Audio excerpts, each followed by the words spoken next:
Kushura union বিএনপির দোয়া ও ইফতার মাহফিল অনুষ্ঠিত। শাইনি চুলে এখন হবে সব হেয়ারস্টাইল। সিল্কোর দ্বিগুণ শাইনি চুল প্রতিদিন। ঢাকার ধামরাই উপজেলার কুশুরা ইউনিয়ন বিএনপির উদ্যোগে দলটির ভারপ্রাপ্ত চেয়ারম্যান তারেক রহমানের নির্দেশনা বিএনপি ঘোষিত রাষ্ট্র কাঠামো মেরামতের ৩১ দফা বাস্তবায়ন এবং চেয়ারপারসন বেগম খালেদা জিয়ার রোগমুক্তির কামনায় দোয়া ও ইফতার মাহফিল অনুষ্ঠিত হয়।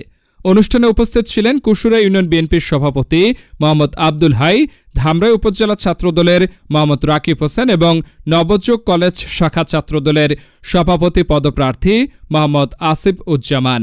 দোয়া ও মিলাদের আয়োজন করা হয়। অতিথিবৃন্দ এবং এলাকার ভাই ও ছোট বড় ভাতিজারা যারা অবস্থায় লম্বনে আছেন, আমরা সকলে তার জন্য দোয়া করবেন। সে যেন দীর্ঘ আয়ু সুস্বাস্থ্যতা নিয়ে আমাদের মাঝে ফিরে আসতে পারে এই আশাবাদ ব্যক্ত করে আমাদের ধামরাই থানা হাস্তমজুদ্দিনের দীর্ঘ আয়ু সুস্বাস্থ্যতা কামনা করে এখানে আমি আমার সংক্ষিপ্ত বক্তব্য শেষ করেছি।